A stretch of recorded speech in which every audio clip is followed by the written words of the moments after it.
Assalamualaikum warahmatullahi wabarakatuh. Selamat pagi anak-anak hebat, anak soleh-solehah. Semoga kita senantiasa diberi kesehatan oleh Allah Subhanahu wa Ta'ala. Untuk hari ini, sebelum kita memulai kegiatan, marilah kita berdoa terlebih dahulu dengan doa belajar. A'udzu billahi minasyaitonir rajim. Bismillahirrahmanirrahim. Asyhadu an la ilaha illallah wa asyhadu anna Muhammadar Rasulullah. Raditu billahi rabba wa bil Islam dina wa bi Muhammadin nabiyya wa rasula.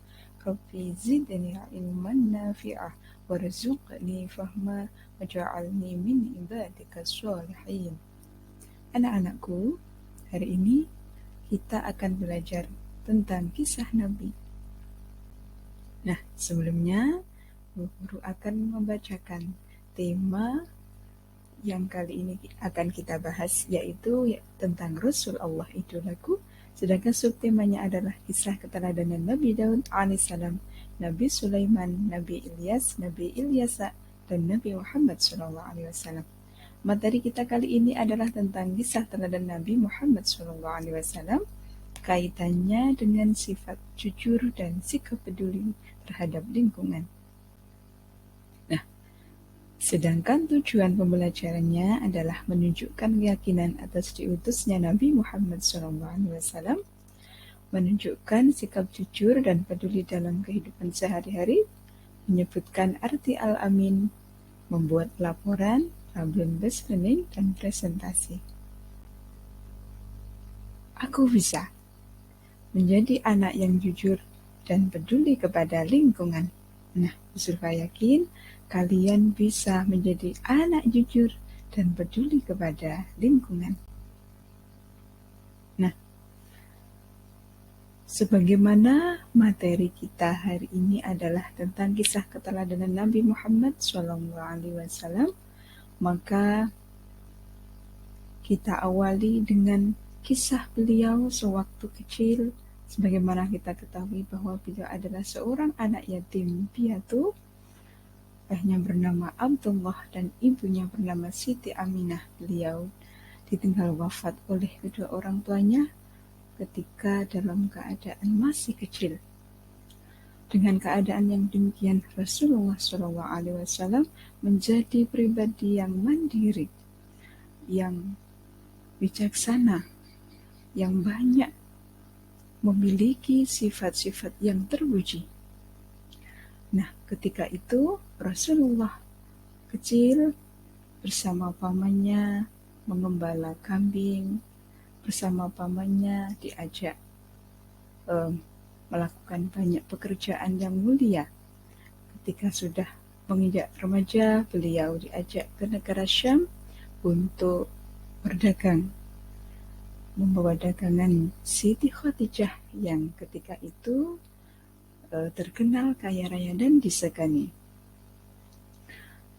Ketika umur 35 tahun, ketika terjadi pembangunan Ka'bah, waktu itu banyak para pemimpin kafilah yang berselisih siapa nantinya yang akan meletakkan Hajar Aswad di Ka'bah. Maka mereka berunding Rasulullah SAW lah yang akan meletakkan Hajar Aswad ke Ka'bah.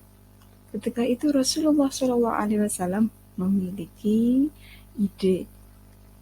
Mereka membentangkan selembar selendang yang ujung-ujungnya dipegang, kemudian Rasulullah SAW meletakkan Hajar Aswad di tengahnya.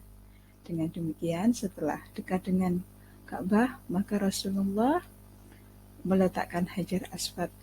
Nah, setelah itu seluruh pemimpin merasa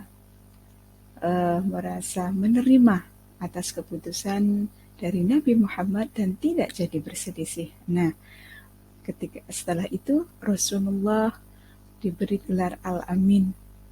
Al-Amin yang artinya dapat dipercaya. Karena Rasulullah memiliki sifat yang mulia sejak kecil, tidak pernah berbohong. Nah, maka dari itu anak-anak hendaklah menerapkan sikap jujur sebagaimana dicontohkan oleh Rasulullah Shallallahu Alaihi Wasallam. Nah, sebagaimana cerita tadi kisah Nabi Muhammad Shallallahu Alaihi Wasallam, diharapkan kalian menjadi anak yang jujur dan peduli terhadap lingkungan.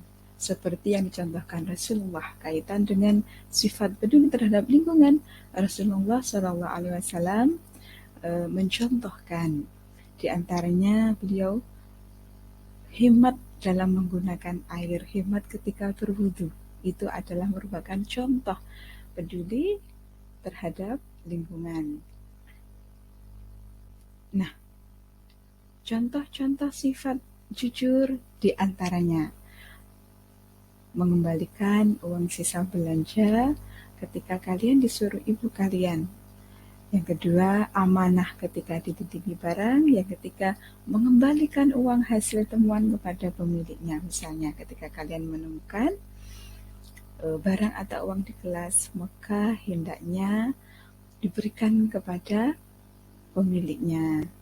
Nah, sekarang sikap peduli kepada lingkungan, contohnya adalah sebagaimana tadi Bu Zulfa sebutkan tentang hemat air dalam penggunaan wudhu misalnya, dan hemat air dalam penggunaan apapun. Nah, yang kedua membuang sampah pada tempatnya.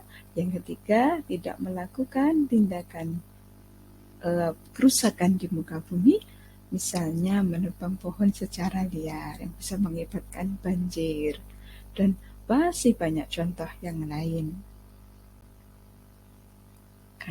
Anak-anak, kaitan dengan tugas nanti akan dibagi dalam beberapa kelompok yang akan mendiskusikan materi kaitannya dengan kisah teladan Nabi Muhammad SAW dengan metode problem-based learning, yang nanti setelah itu membuat laporan dan tiap kelompok mempresentasikan hasil diskusi. Nah, anak-anak, untuk materi kali ini Ibu cukupkan sekian. Terima kasih, salam sehat dan semangat menjadi pribadi yang jujur dan peduli lingkungan sekitar. Assalamualaikum warahmatullahi wabarakatuh.